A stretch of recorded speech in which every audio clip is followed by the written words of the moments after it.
The first time Zachary Thorn saw his youngest boy wearing a flour sack for a shirt, he knew he had failed them. The Wyoming wind cut through the thin walls of their cabin just outside Bentonville, Arkansas, and the 5 boys huddled near the cold stove, their hollow eyes watching him with the kind of patience that broke a man's heart. 3 weeks had passed since his wife Mary succumbed to pneumonia, and in those 3 weeks, Zachary had discovered that ranch work and raising 5 sons alone were 2 tasks that could not occupy the same hours of daylight. He stood in the doorway that evening in March of 1882, his hands still raw from mending fence posts, and watched as 10-year-old Samuel tried to convince 4-year-old Thomas that cold beans straight from the can tasted just fine. The other boys, ranging from 6 to 12, sat on makeshift benches around the scarred wooden table, their faces smudged with dirt, their clothes hanging loose on frames that had grown thin. Zachary's throat tightened as he counted back the days since they had eaten a proper hot meal. It had been weeks, too many weeks, since steam rose from a pot or the smell of baking bread filled their home. That night, after tucking the boys into the 2 beds they shared, Zachary sat at the table with a stub of pencil and a piece of paper he had traded for at the general store. His hand shook as he wrote, the words forming slowly in his rough script. He was not an educated man, but he knew desperation made poets of even the hardest ranchers. The advertisement read simply, "Widower with 5 sons seeks wife, must be willing to work hard and love harder. Home is humble but honest. Reply to Zachary Thorn, Bentonville, Arkansas."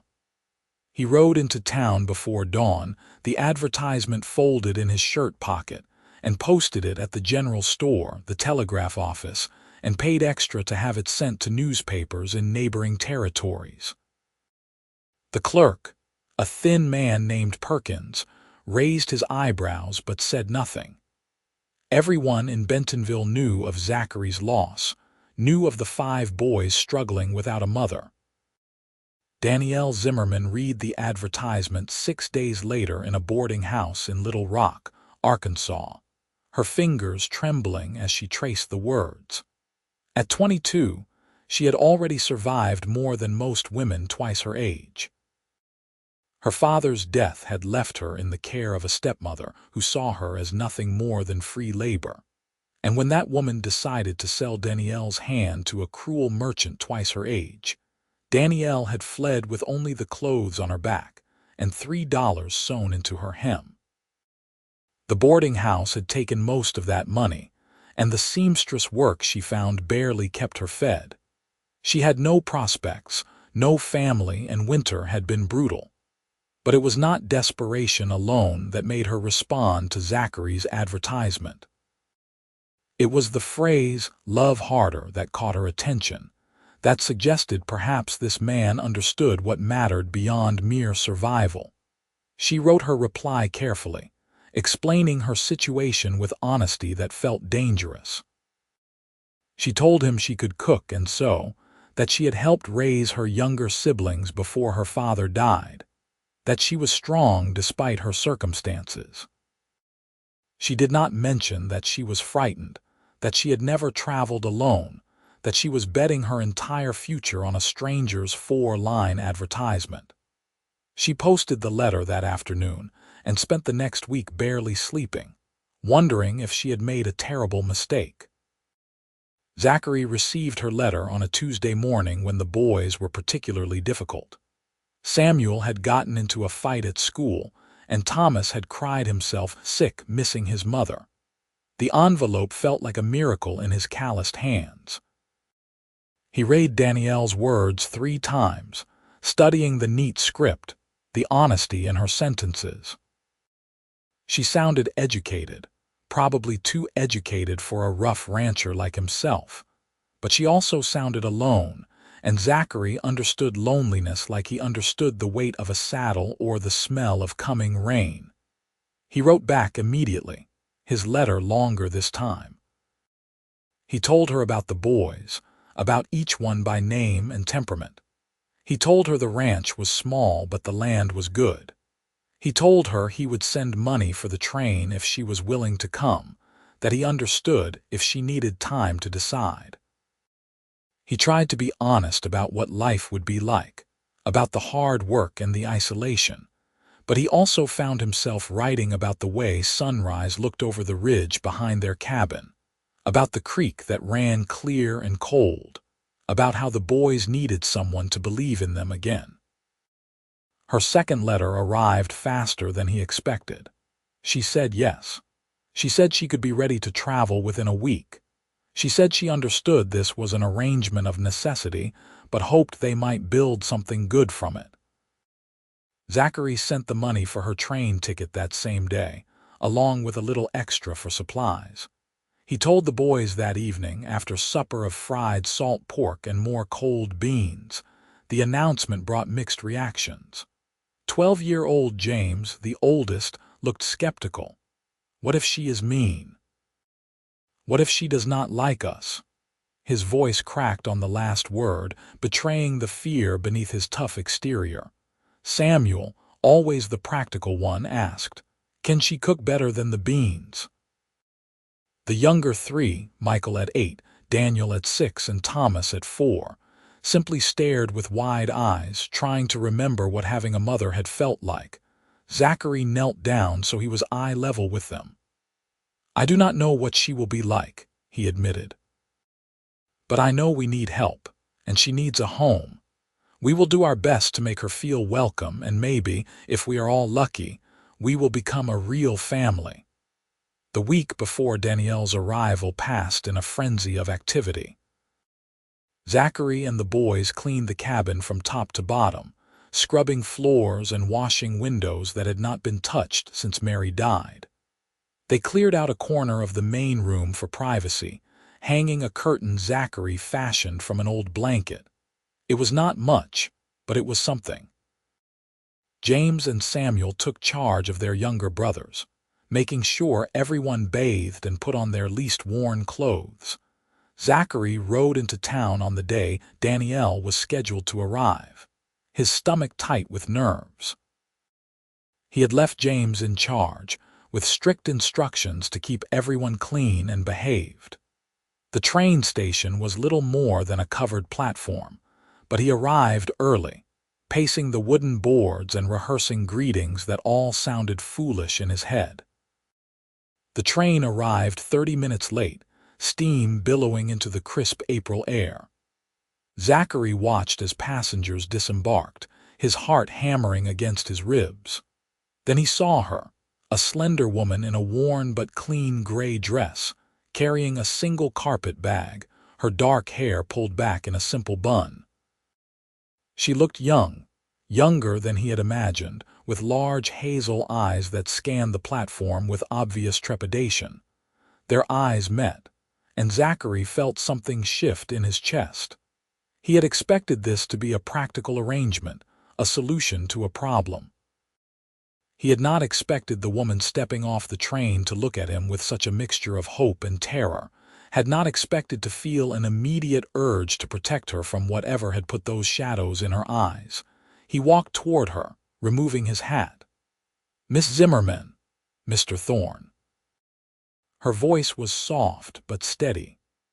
Up close, he could see the fine lines of exhaustion around her eyes, the way her dress had been mended in several places. She was trying to appear composed, but her hands gripped her bag tightly.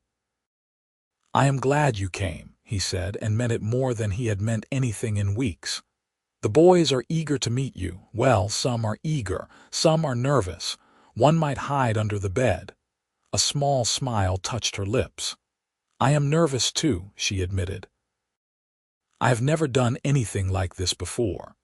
"Neither have I," Zachary said. He offered his arm, traditional manners feeling suddenly important.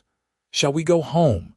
She hesitated only a moment before placing her hand in the crook of his elbow. "Yes, let us go home." The ride to the ranch took 40 minutes in the wagon Zachary had borrowed from a neighbor. He had wanted to make a better impression than showing up with just his horse. They sat side by side on the bench seat, the silence between them not quite comfortable but not hostile either. Zachary pointed out landmarks along the way, the general store where they traded, the church where services were held every Sunday, the schoolhouse where the older boys attended when they could be spared from chores. "Tell me about them," Danielle said suddenly. "Your sons. Tell me everything so I do not say something wrong." So Zachary talked, his words coming easier as he described each boy. James, who was trying so hard to be a man at 12 and carried the weight of responsibility like a yoke.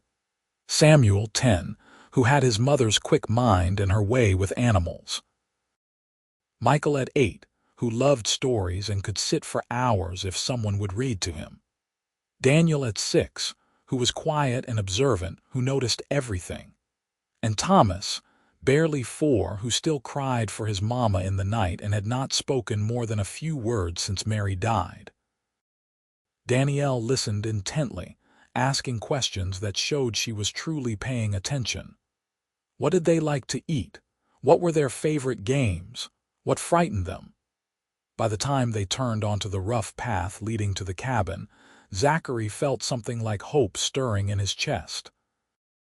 Maybe this woman could be what his boys needed. Maybe they could all survive this together. The cabin came into view, small and weathered but solid, smoke rising from the chimney. The door burst open before Zachary could even set the brake on the wagon, and 5 boys tumbled out, their faces scrubbed pink, their hair slicked down with water. They formed a ragged line in front of the porch, youngest to oldest, trying to look presentable. Zachary helped Danielle down from the wagon, feeling her hand tremble in his. "Boys," he said, his voice gruff with emotion, "this is Miss Danielle Zimmerman. She has come a long way to meet you." Danielle stepped forward, and Zachary watched as she knelt down in the dirt, heedless of her dress, bringing herself to eye level with the youngest boys. "Hello," she said gently. "I have been very excited to meet all of you. Your father has told me so much." Thomas, the youngest, stared at her with enormous blue eyes. Then, to everyone's shock, he stepped forward and touched her face with one small hand. "Pretty," he whispered, the first word he had spoken in days. Danielle's eyes filled with tears, but she blinked them back and smiled. "Thank you, Thomas. You are very handsome yourself." One by one, she greeted each boy, saying something specific to each that showed she had listened to everything Zachary told her. She admired the button collection Samuel showed her, asked James about his responsibilities as the oldest, promised Michael she would tell him stories, and noticed when Daniel hung back shyly. When she finally stood, brushing dirt from her skirt, she looked at Zachary with an expression he could not quite read. "You have fine sons, Mr. Thorn." "They are good boys," he agreed. "And please call me Zachary. We are past formalities, I think." "Then you must call me Danielle." They stood there, this instant family, awkward and uncertain but trying. Samuel finally broke the silence. "Are you hungry, Miss Danielle? We have beans." Danielle laughed, the sound surprising and bright. "I am very hungry. But if you show me your kitchen, perhaps we can make something more than beans tonight." The kitchen was primitive, just a cast iron stove, a dry sink, and some rough shelves, but Danielle moved through it with assessing eyes.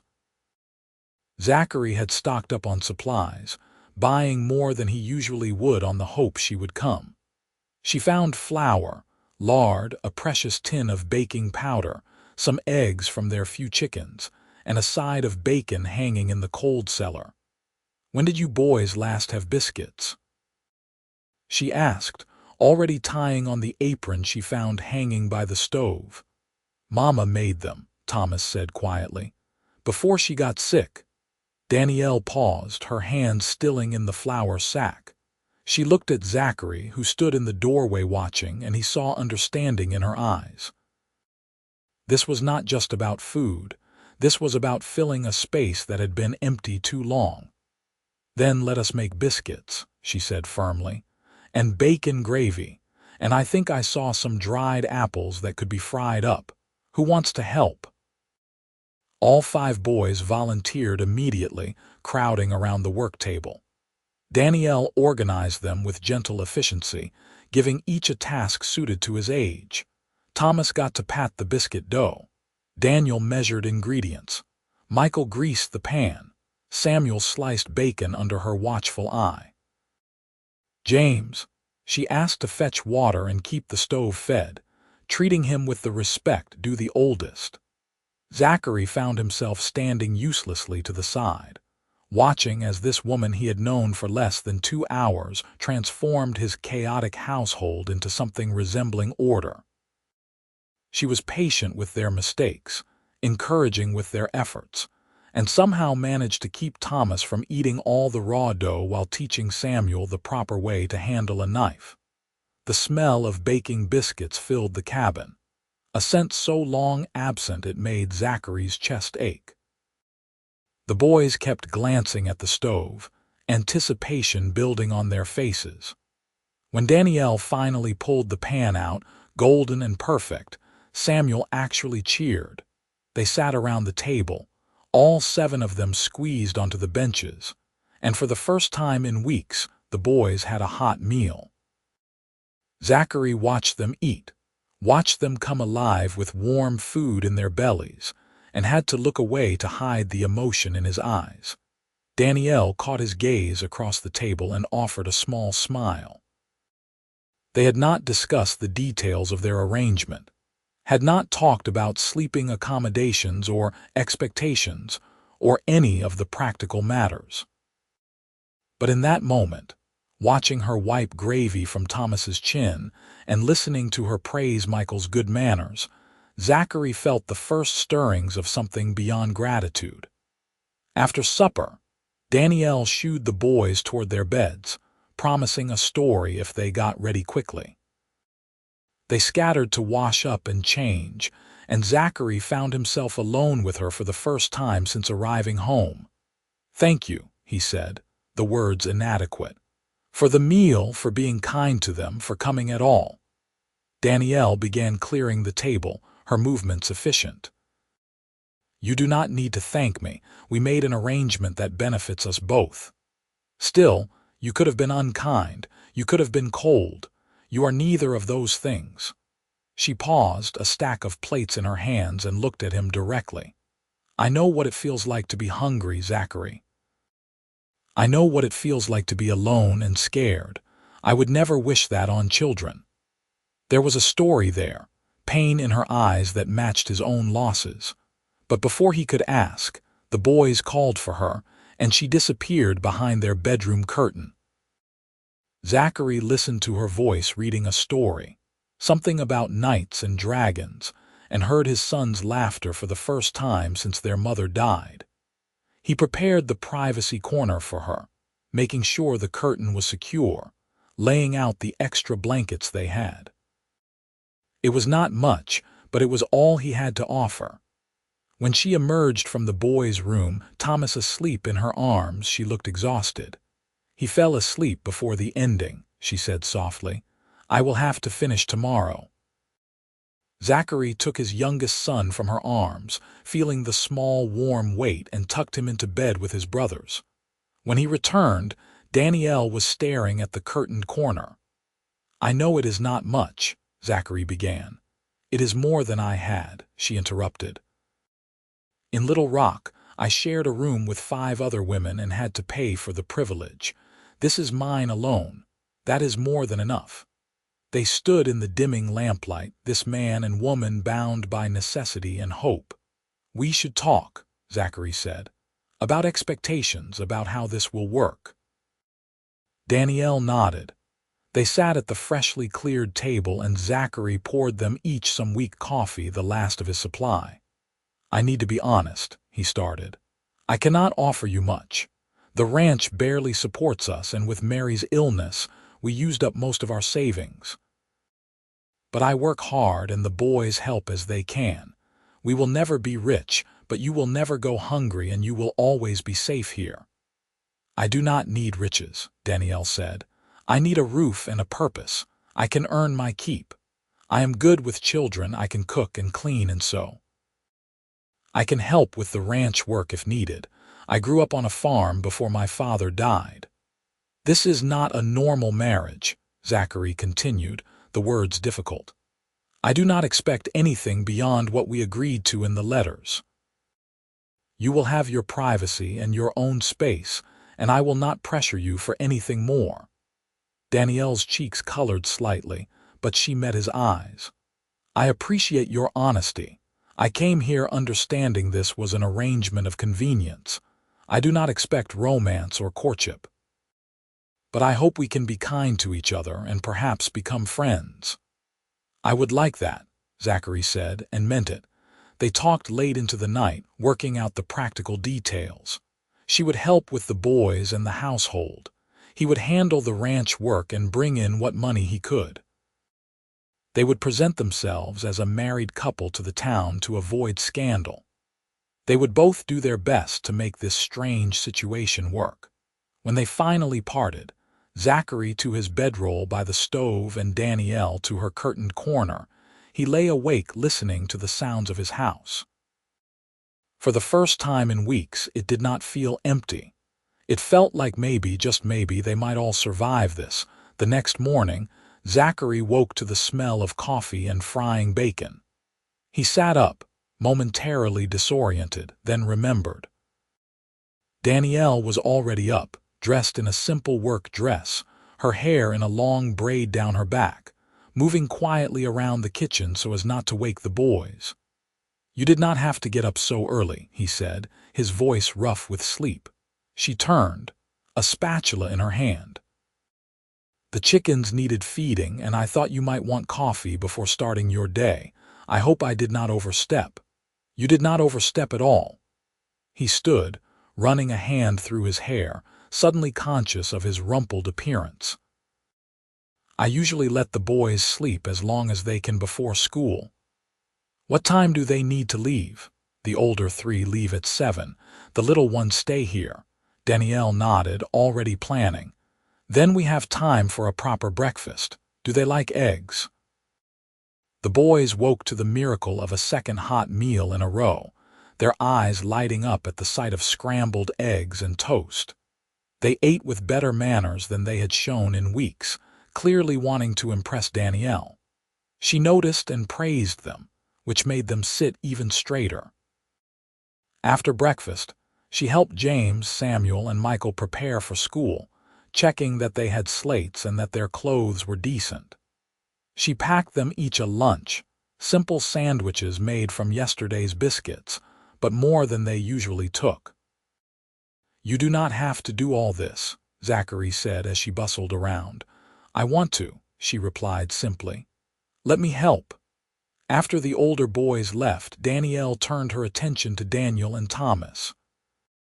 She discovered quickly that while Thomas was simply young, Daniel had a sharp mind that was being wasted. She spent the morning teaching them letters, using a stick to draw in a patch of swept dirt, making it a game that had both boys engaged and laughing. Zachary, returning from morning chores, stood and watched through the window. This woman who had been a stranger yesterday was already becoming essential to his household. It should have frightened him, this quick dependence, but instead it felt right, like pieces falling into place. The days developed a rhythm. Zachary worked the ranch, mending fences, tending their small herd of cattle, doing the 100 tasks that kept them afloat. Danielle transformed the cabin, cleaning and organizing, mending clothes that had been torn for months, teaching the younger boys while the older ones were at school. She cooked hot meals that the boys devoured, and slowly, gradually, they began to fill out, their faces losing that hollow, hungry look. More than that, she brought life back to the house.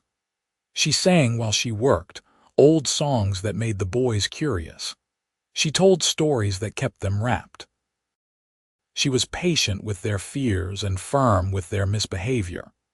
She did not try to replace their mother, but she filled the empty space with her own warmth. Zachary found himself watching her more and more, noticing small things. The way she tucked a strand of hair behind her ear when she was concentrating. The way she hummed while kneading bread. The way she looked in the morning light, sleep soft and gentle. These were not the thoughts of a man in a business arrangement, and he tried to push them aside. She had not come here for romance. She had come for safety and purpose. But 2 weeks after her arrival, something shifted. It was a small thing, really. Zachary had been working on the roof, replacing shingles damaged in winter storms. His foot slipped on the wet wood and he fell, landing hard on his shoulder. The pain was immediate and intense, radiating down his arm. Danielle heard his shout and came running, her face pale with fear. She helped him inside, her hands gentle but capable as she examined his shoulder. It was not broken, but badly bruised, and his arm was nearly useless. "You need to rest it," she said firmly, settling him in the chair by the stove. No arguing.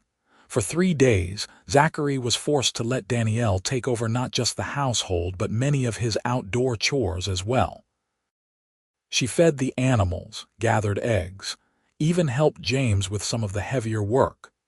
She did it all without complaint, and in the evenings she would sit with Zachary, sometimes in comfortable silence, sometimes talking about their days. It was during one of these evenings, the boys already asleep, the cabin quiet except for the crackling fire, that things changed. They were sitting at the table, Danielle mending one of Samuel's shirts, Zachary trying to whittle one-handed and making a mess of it. "Let me help," Danielle said, reaching for the wood and knife. Her hand brushed his and they both froze. It was not the first time they had touched, but something about this moment felt different, charged. Zachary looked at her, really looked at her, and saw his own confusion reflected in her eyes. "Danielle," he started, not sure what he wanted to say. "I know this was supposed to be an arrangement," she said softly, her eyes on the wood in her hands. "I know we agreed to be practical about this. But I find myself thinking about you when I should be working. I find myself hoping you will come in from the fields early. I find myself caring about you, Zachary, in ways I did not expect." His heart hammered in his chest. "I feel the same," he admitted. "I watch you with the boys and I think about how lucky we are that you came. But it is more than gratitude. When you smile, I want to be the reason. When you laugh, I want to hear it forever. I am falling in love with you, Danielle, and I do not know if that is fair to you." She set down the wood and knife, turning to face him fully. "Why would it not be fair? Because you came here out of necessity. You should not feel obligated to return feelings just because I developed them." Danielle reached out and took his good hand in both of hers. "I am not obligated, Zachary. I am choosing. I choose to care about you. I choose to build a life here. I choose to love your boys as if they were my own, and I choose to love you if you will have me." He stood, pulling her up with him, and cupped her face with his good hand. "Are you certain? You have only been here a few weeks. You do not have to decide now." "I am certain," she whispered. "I have never been more certain of anything." He kissed her then, gentle and careful, a kiss that promised everything they had been too afraid to hope for. When they pulled apart, both were smiling. "We should probably make this official," Zachary said. "Actually get married, not just pretend for the town." "I would like that," Danielle agreed. They married the following Sunday at the small church in Bentonville, with the 5 boys as witnesses and half the town in attendance. Danielle wore a simple dress she had sewn herself from fabric Zachary bought, and she carried wildflowers the boys had picked that morning. Zachary wore his best clothes, cleaned and pressed, his arm still in a sling but his heart full. The minister, an elderly man who had known Zachary since he was a boy, smiled as he pronounced them husband and wife. "You may kiss your bride," he said, and Zachary did, to the cheers of his sons and the applause of their neighbors. The town had put together a small celebration, food and music in the churchyard. It was not fancy, but it was full of genuine warmth. The women of Bentonville welcomed Danielle, offering advice and friendship. The men clapped Zachary on the back, telling him he was a lucky man. As the sun began to set, the new family headed home in their wagon. The boys were exhausted from excitement, Thomas asleep in Danielle's lap, the others leaning against each other. Zachary drove one-handed, his wife beside him, and felt a peace he had not known in over a year. That night, after the boys were asleep, Zachary and Danielle stood together in what was now truly their bedroom. The curtain had been moved to give them more space, and Danielle had made it as comfortable as she could with their limited resources. "Are you nervous?" Zachary asked, nervous himself. "A little," she admitted, "but mostly I am happy. I did not think I would ever have this, a real home, a real family." "You have it now," he promised, "for as long as you want it." "Forever then," she said and kissed him. Their marriage became real in every way that night, a union built on respect and growing love, on honesty and hope. And in the morning, they woke together to the sound of 5 boys already fighting over who got to help make breakfast, and it felt like the most natural thing in the world. The months that followed were not easy, but they were good. Spring turned to summer, and the ranch began to thrive under their combined efforts. Danielle proved to be as capable with animals as she was with children, and her practical mind found ways to save money and increase their production. She started a vegetable garden that fed them through the summer and provided preserves for winter.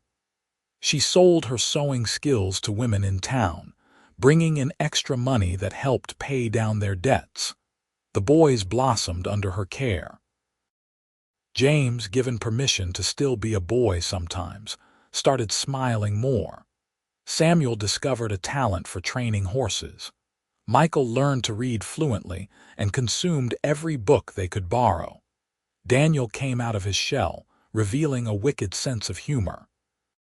And Thomas, who had been so silent and withdrawn, became a chatterbox, following Danielle everywhere and calling her Mama within a month of the wedding. That word, Mama, the first time Thomas said it, had made Danielle cry. She had scooped him up and held him close, and Zachary had seen the healing happen for both of them, the little boy who needed a mother and the woman who needed to be needed. But it was not just the children who grew and changed. Zachary and Danielle's relationship deepened with each passing week. They learned each other's rhythms, each other's fears and hopes. They talked late into the night about everything and nothing. They supported each other through difficulties and celebrated small victories together. In August, a drought threatened their crops and their herd. Water became precious, and tempers ran short across the whole territory. Zachary worked himself to exhaustion trying to keep the cattle alive, riding out before dawn and not returning until after dark. Danielle managed everything else, the house, the boys, the garden, never complaining, always encouraging. One night, Zachary came home to find her sitting on the porch steps, her head in her hands. He dismounted quickly, alarmed. "What is wrong? Are the boys all right?" She looked up and he saw tears on her face. "The boys are fine. I am just tired, Zachary. I am trying so hard to keep everything together and I am afraid it is not enough." He sat beside her, pulling her into his arms. "You are more than enough. You are everything. I do not know how I did this alone before you came." "You are exhausted too," she said, touching the dark circles under his eyes. "We are both working ourselves to death. Then we will figure it out together," he said firmly. "We are a team, Danielle. When you are weak, I will be strong. When I am weak, you will carry us. That is what marriage means." She leaned into him, drawing strength from his solid presence. "I love you," she said. "I did not think I could love someone this much. "I love you too," he replied, "more than I have words for." They sat together until the stars came out. Two people who had found each other in desperation and built something beautiful from the ruins of their former lives. The drought finally broke in September, blessed rain falling for 3 days straight. The ranch survived barely, but it survived. And when the rain stopped, Danielle had news that made all the struggle worthwhile. She told Zachary on a Sunday morning after the boys had gone outside to play. She took his hand and placed it on her still flat stomach. "We are going to have a baby," she said, her eyes shining. Zachary felt like the world stopped. "A baby? Are you certain?" "As certain as I can be. I have missed 2 months now, and I have been feeling queasy in the mornings. I think sometime in early spring we will have another child." He pulled her close, emotions overwhelming him. Another child, a child from this new life they were building. "How do you feel? Are you well? Do you need to rest more?" she laughed. "I am pregnant, not ill. Women have babies all the time, but yes, I am well. I am better than well." "I am happy, Zachary. So am I," he said. "So am I." They told the boys that evening. The reactions varied from Michael's excited babbling to James's worried questions about whether they could afford another mouth to feed. Zachary assured them they would manage, and Danielle promised that a baby would not mean she loved them any less. Thomas, however, had the most surprising reaction. He climbed into Danielle's lap and placed his small hand on her stomach. "A brother?" he asked hopefully. "Or a sister?" Danielle said. "We will not know until the baby comes." "I want a sister," Thomas decided. "Brothers are loud." The whole family laughed, tension breaking, and they began planning for their newest member. The pregnancy was harder than Danielle let on. Morning sickness plagued her for months, and the work of the ranch did not stop for her discomfort. But she pushed through, supported by Zachary's attentiveness and the boys' clumsy but heartfelt attempts to help.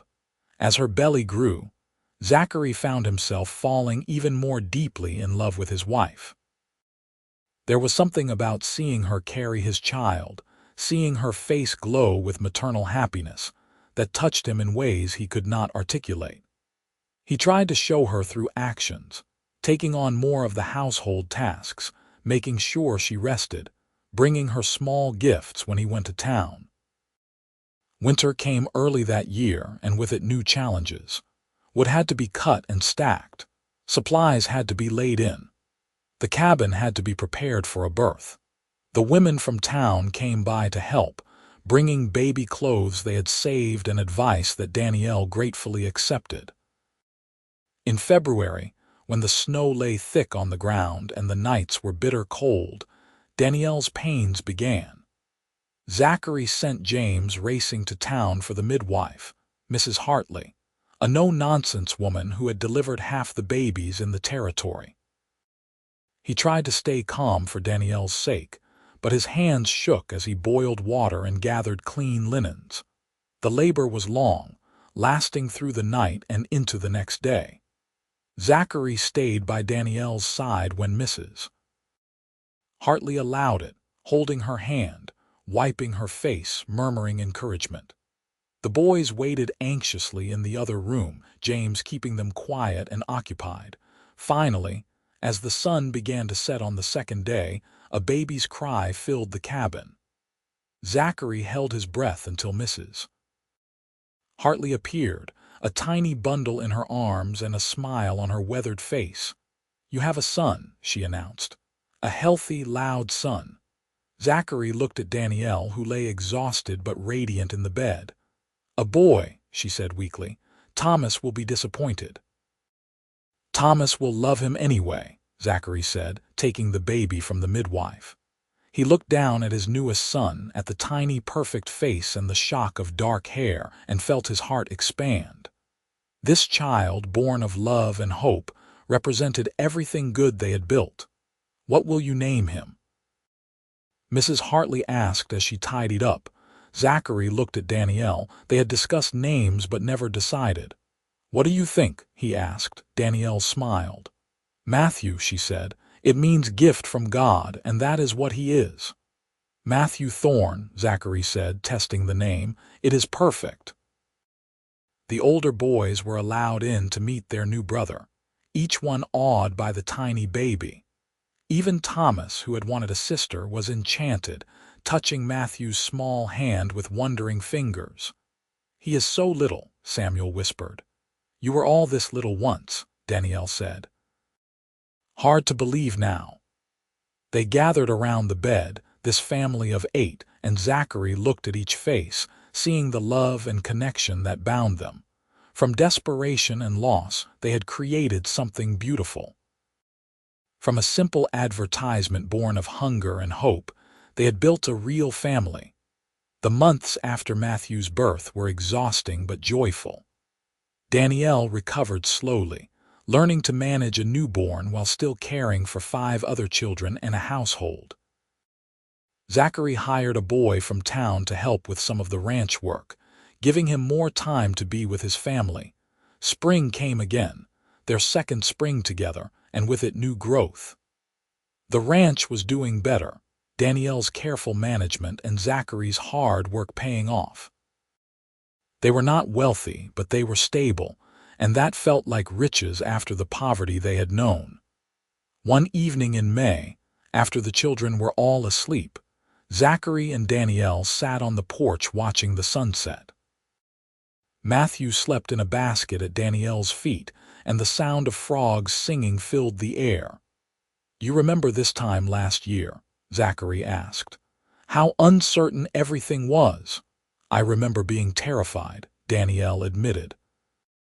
"I was coming to marry a stranger, to care for children I had never met, to live a life I could not even imagine. And now," she turned to look at him, her eyes soft in the fading light, "now I cannot imagine any other life. You and the boys, this ranch, this home, it is everything I ever wanted and did not know to ask for." "I feel the same," Zachary said. "When I wrote that advertisement, I was desperate. I thought I was looking for a housekeeper, someone to cook and clean and care for the boys. I had no idea I would find you, that I would find love again when I thought that part of my life was over." "I am glad you found me," Danielle said. "I am glad I was brave enough to answer." He took her hand, their fingers intertwining naturally. "I was thinking," he said carefully, "that maybe we should talk about the future, about what we want to build here." "What do you mean?" "The ranch is doing well enough that I could expand, buy some more land from the neighbor to the east. With James and Samuel getting older, we would have the hands to manage more cattle. In a few years, we could be quite prosperous." Danielle considered this. "That would mean more work, more investment." "Are you certain?" "I am certain I want to build something lasting," Zachary said. "Something we can pass on to the boys, something that will provide for them and their families someday. But only if you agree. We are partners in this, Danielle. I will not make decisions without you." She squeezed his hand. "Then yes, let us build something lasting. Let us make this ranch into a real legacy." They began planning that night, talking about livestock and land, about crops and improvements, about the future they wanted to create. It was prosaic talk, the kind of conversation any ranching couple might have, but for them it was romantic, a testament to the life they had chosen together. True to their plans, Zachary purchased the neighboring land that summer. It was a risk, taking on debt, but Danielle's careful budgeting and the extra income from her sewing made it possible. James, now 13, took on more responsibilities, proving himself capable and mature. Samuel showed a gift for breaking horses that brought in additional money. Even the younger boys contributed, each finding ways to help. Through it all, Danielle was the heart of their home. She managed the household with grace and efficiency, raised the children with firm love, and supported Zachary through every challenge. Their love deepened with each passing season. maturing into something solid and enduring. Matthew grew from infant to toddler, a bright, curious child who kept them all on their toes.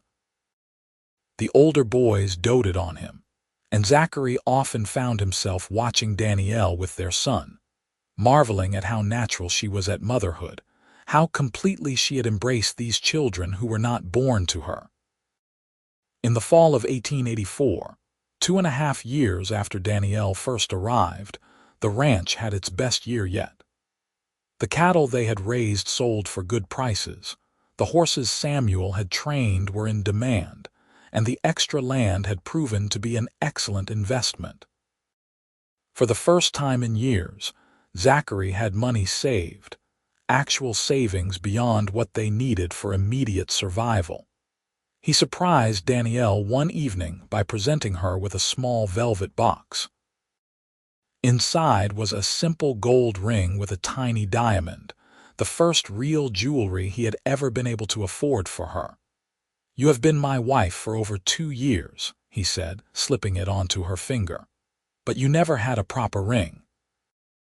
I wanted you to have something beautiful, something that shows how much you mean to me." Danielle stared at the ring, tears streaming down her face. "Zachary, you did not have to do this. We could have used this money for the ranch, for the children. The ranch is fine. The children are fine. And my wife deserves to have something pretty," he said firmly. "You deserve more than I can give you, but this is a start." She threw her arms around him, kissing him soundly. "I love you so much," she said against his lips. "The ring is beautiful, but you are the real gift. You and our life together." They stood in the kitchen, holding each other, while outside the children played and inside Matthew napped peacefully. It was an ordinary moment in an ordinary day, but it held everything that mattered. As the years passed, their family continued to grow and change. James turned 16 and began courting a girl from town, a sweet-natured young woman named Emma who fit seamlessly into their boisterous household. Samuel, at 14, was already talking about starting his own horse breeding operation. Michael discovered a love for carpentry and showed real talent. Daniel and Thomas were still young but growing fast, each developing their own personalities and interests. And in the spring of 1885, Danielle gave Zachary the news that another baby was on the way. This pregnancy was easier than the first, perhaps because she knew what to expect, or perhaps because life was simply less stressful with the ranch thriving and the older boys able to help more. When the baby came that November, it was indeed the daughter Thomas had wanted years ago. They named her Sarah, after Danielle's mother, and she was a beautiful child with her mother's eyes and her father's dark hair. The boys were protective and gentle with their baby sister, and Matthew, now 3, appointed himself her special guardian. With 8 people in the small cabin, space was getting tight. So in the spring of 1886, Zachary began building an addition, rooms for the older boys and more space for the growing family. The whole community helped, barn-raising style, and in just a few weeks their home had doubled in size. Danielle walked through the new rooms, Matthew on her hip and Sarah in her arms, and marveled at how far they had come. From that first desperate advertisement to this thriving household, from strangers to soulmates, they had built a life beyond what either had dared to hope for. One evening, as they prepared for bed in their new, larger bedroom, Zachary pulled Danielle close. "Do you ever regret it?" he asked. "Answering that advertisement, coming out here to marry a stranger." Danielle looked up at him, this man she had grown to love more than she thought possible. "Never," she said firmly. "Not for one single moment. You gave me a home when I had none. You gave me children to love. You gave me a purpose and a partnership and a love I never dreamed I would find. My only regret is that we did not find each other sooner." "I feel the same," Zachary said, kissing her forehead. When I wrote that advertisement, I thought I was solving a problem. I had no idea I was finding my soulmate. Your 5 boys had not eaten a warm meal in weeks, Danielle reminded him, echoing the desperation that had brought them together. You advertised for a wife that night, and I answered, and look at what we created from that desperation. A family, Zachary said, looking around at the evidence of their life together. A real, beautiful, chaotic family. The best family, Danielle agreed. As the years continued to unfold, their family became a cornerstone of the Bentonville community. James married his Emma and built a house on a piece of the ranch, starting his own family while still working alongside his father. Samuel did indeed start breeding horses, earning a reputation throughout the territory for his skill. Michael became the go-to carpenter in town, his work sought after for its quality. Daniel discovered a talent for numbers and helped manage the ranch's finances. And Thomas, that little boy who had been so lost when Danielle first arrived, grew into a confident young man who never forgot the woman who had loved him back to life. Matthew and Sarah grew up knowing only love and security, never experiencing the hunger and fear their older brothers had known. But Zachary and Danielle made sure they understood the value of hard work and the importance of family. The ranch prospered, growing from a struggling operation to one of the most successful in the area. But the real success was not measured in cattle or land or money. It was measured in the laughter that filled their home, in the Sunday dinners where 3 generations gathered, in the grandchildren who played in the same yard where their fathers had once waited anxiously for a stranger to arrive. On their 10th anniversary, Zachary took Danielle back to the train station where they had first met. It was a whim, a romantic gesture that made her laugh and cry at the same time. They stood on the platform, older now but still deeply in love, and remembered that terrified young woman stepping off the train and the desperate widower who had come to meet her. I stood right here, Zachary said, pointing to a spot on the platform, wondering if I had made a terrible mistake. Wondering if you would be cruel or cold or simply unable to manage the life I was offering. And I stood there, Danielle said, indicating where she had disembarked, wondering if you would be angry or violent or if I had traded one bad situation for another. We were both so scared, Zachary marveled. And both so hopeful, Danielle added. Scared but hopeful. That is what saved us, I think. We were willing to hope, willing to try, willing to build something from nothing. I would do it all again, Zachary said, pulling her into his arms. Every hard day, every struggle, every moment of fear, I would do it all again to end up here with you. So would I, Danielle whispered. 1,000 times over. They kissed on that platform, the place where their story began, and it felt like coming full circle. As they grew older, Zachary and Danielle watched their family expand in ways they had never imagined. James and Emma had 4 children. Samuel married a woman from a neighboring ranch and had 3. Michael found love with a widow in town and became stepfather to her 2 children while adding 2 more of their own. Daniel married his childhood sweetheart and started a family. Even Thomas, that little boy who had once spoken only in whispers, grew up to marry and have children of his own. Matthew, the first child born of Zachary and Danielle's love, became a doctor, inspired by watching his mother care for the sick in their community. He moved to Little Rock for his training but returned to practice in Bentonville, where he was needed. Sarah became a teacher, educating the next generation in the very schoolhouse her brothers had attended.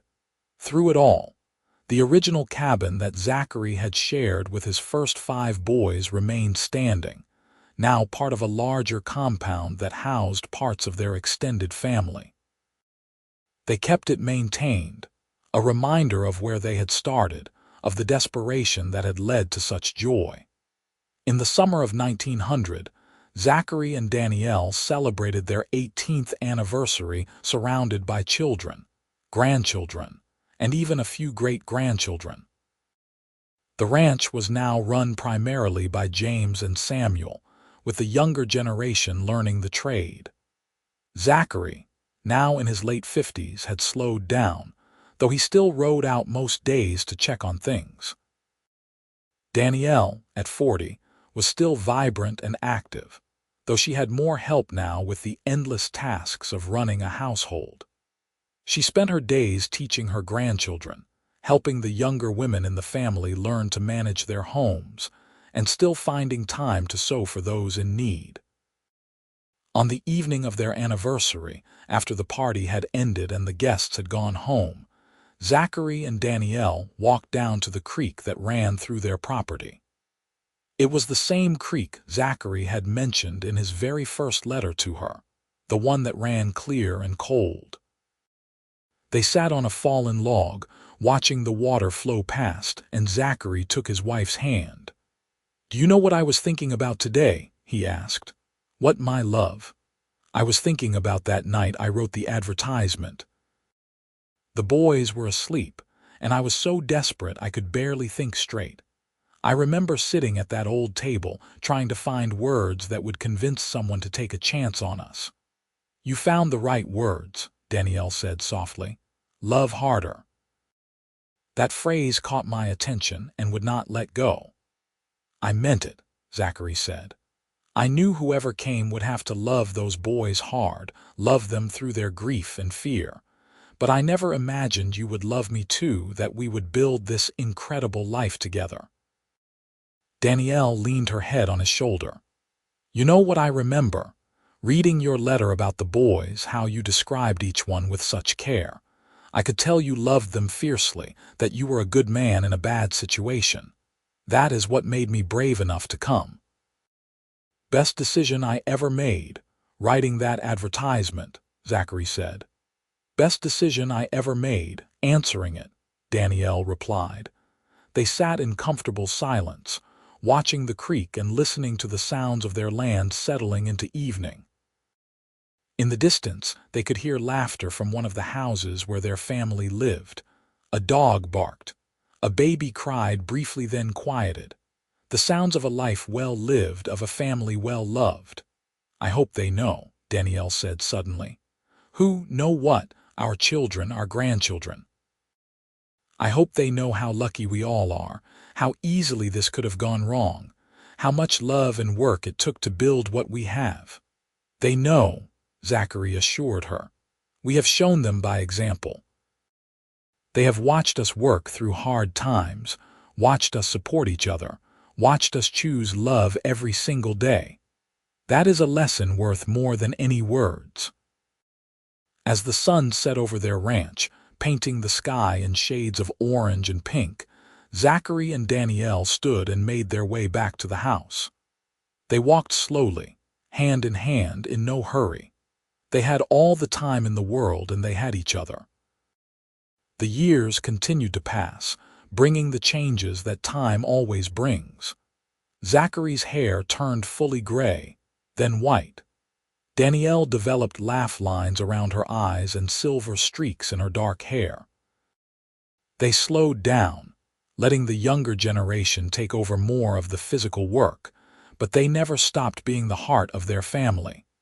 They became the wise elders, the ones the family came to for advice and comfort. They settled disputes between siblings, offered guidance to those starting their own families, and told stories of the old days to grandchildren who could not imagine a time before prosperity. In the spring of 1905, a young man from town came to see Zachary. He was thin and anxious, with 3 motherless children at home and desperation in his eyes. He had heard the story of how Zachary had advertised for a wife all those years ago, and he wanted advice.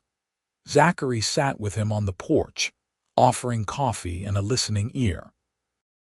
He heard the man's story, so similar to his own decades earlier, and felt a deep empathy.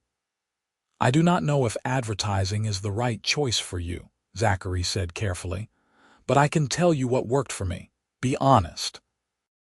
Do not promise what you cannot deliver, but do not undersell yourself either.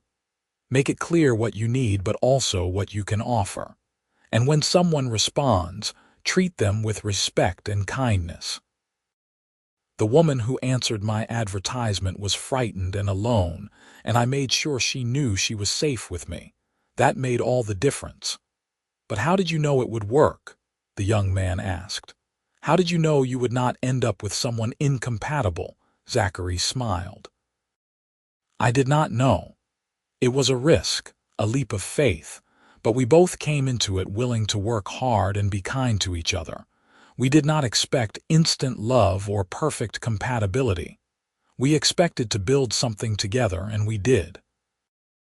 The love came later, growing out of respect and partnership and shared purpose." The young man left looking thoughtful, and Zachary found Danielle in the kitchen, where she had been listening. "Good advice," she said, coming to stand beside him. "Our story turned out well," Zachary replied. "But I always wonder if we were just lucky." "It was not just luck," Danielle said firmly. "We chose each other every day. When things were hard, we chose to stay and work it out. When we were tired or frustrated, we chose kindness. When we could have given up, we chose to keep trying." "That is not luck, Zachary. That is love." He pulled her close, marveling as he always did at how perfectly she fit in his arms. "You are right.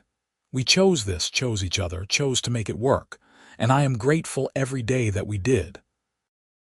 As they aged into their 60s, Zachary and Danielle began to think about their legacy. The ranch would go to the boys, of course, divided fairly among them, but they wanted to leave more than land and cattle. They wanted to leave a testament to what they had built. Working with Matthew, who had a gift for words, they wrote down their story. Not as a published book, but as a family history, something their descendants could read and understand. They detailed the hunger and desperation that had led to the advertisement, the fear and hope of those first days, the slow building of trust, and then love. They wrote about the struggles and the triumphs, the children born and raised, the life they had created from nothing. When it was finished, bound in leather and placed in a place of honor, they gathered the family to present it. 3 generations filled the main house, spilling out onto the porch and into the yard. Zachary stood before them, his hand in Danielle's, and addressed his legacy. "Your mother and I wanted you all to know our story," he began, his voice still strong despite his years. "We wanted you to understand that this family, this ranch, this life we have, it was not easy. It was not guaranteed. It started with desperation and a want ad in a newspaper. It started with a woman brave enough to answer and a man desperate enough to ask."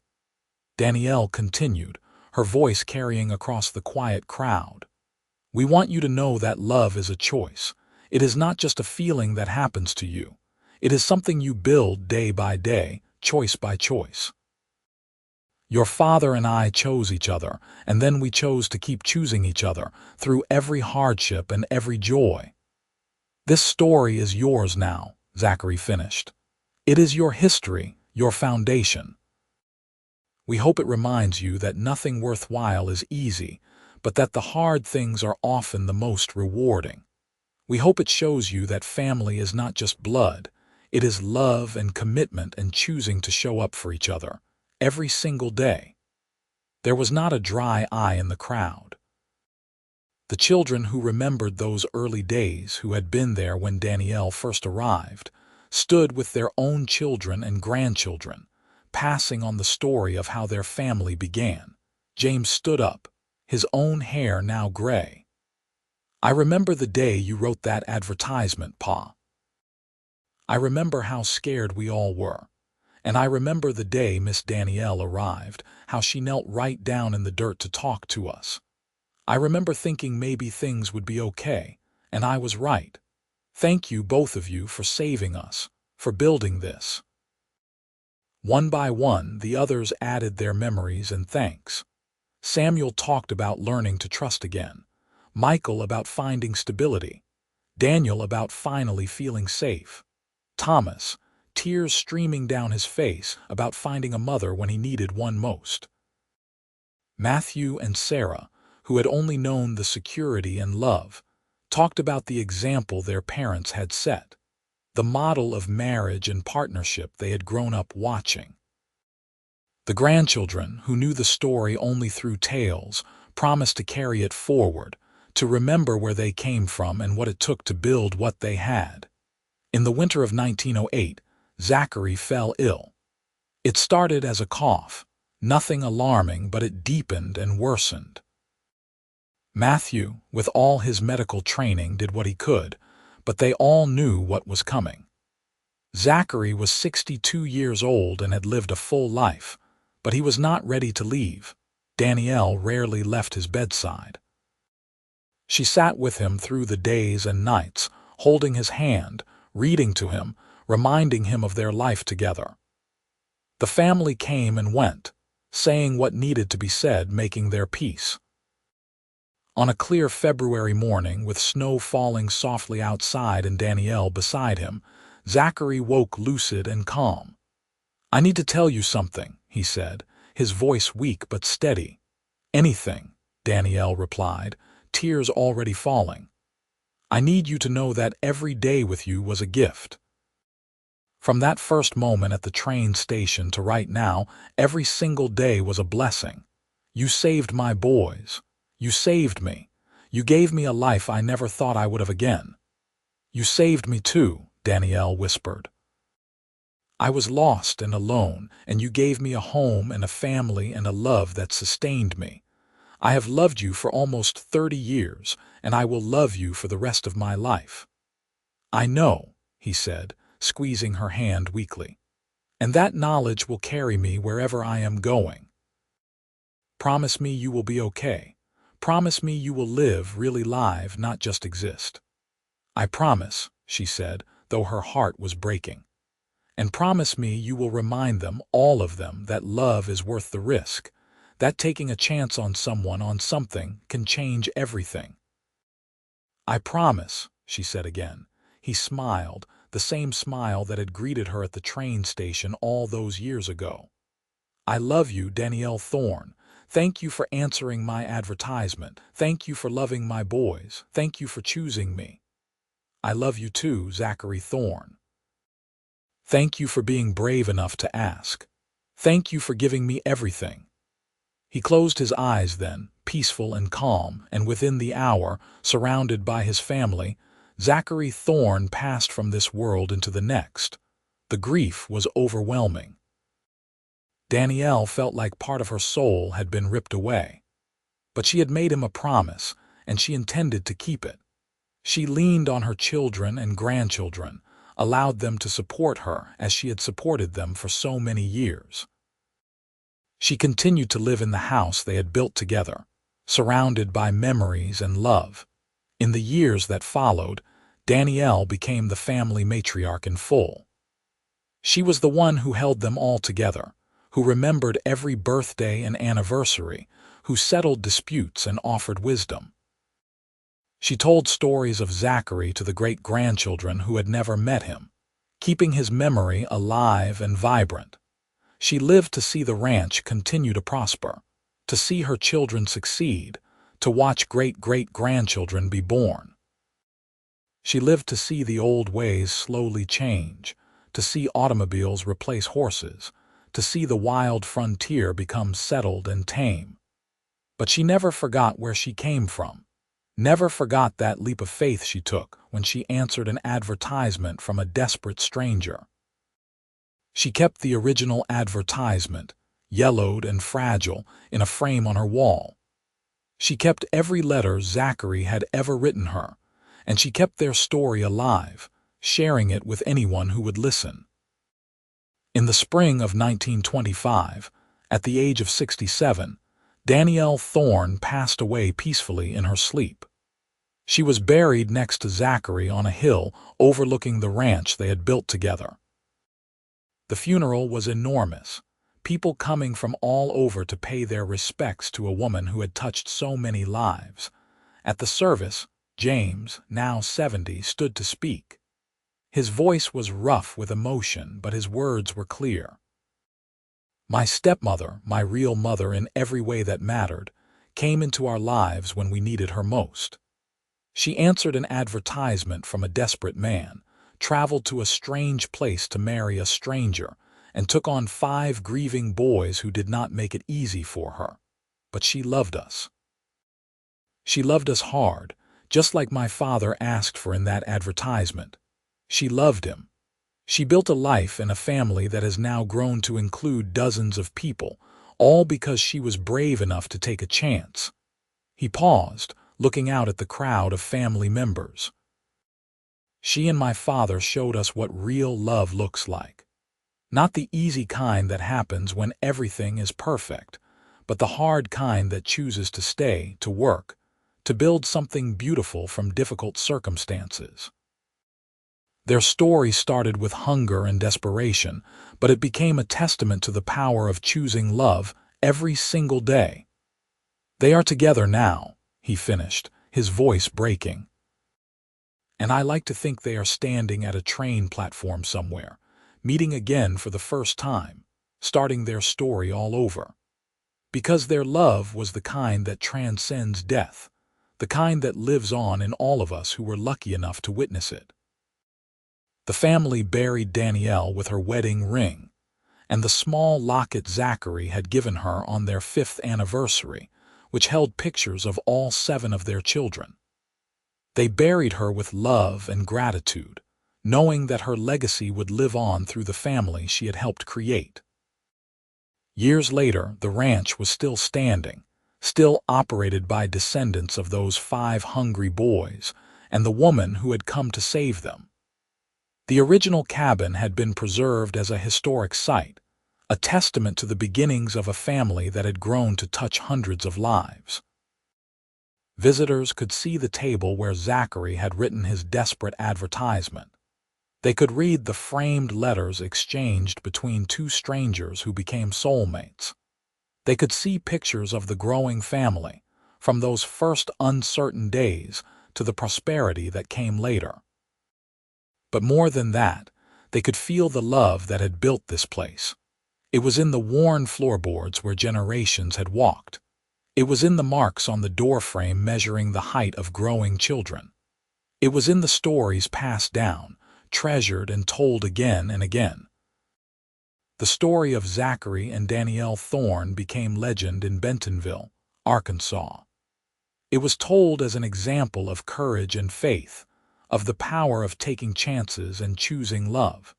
Young couples facing hardship looked to their story for inspiration. Families struggling to stay together remembered how these 2 strangers had built something lasting from nothing. And always, always, the lesson was the same. Love is not something that happens to you. Love is something you choose, something you build, something you commit to every single day. It starts with a leap of faith, with answering an advertisement or writing one, with being brave enough to hope. But it continues with small choices, daily kindnesses, the commitment to choose each other when things get hard. Zachary's 5 boys had not eaten a warm meal in weeks when their father advertised for a wife that desperate night in March of 1882. But from that advertisement came warmth, not just in the form of hot food, but in love and stability and a family that would endure for generations.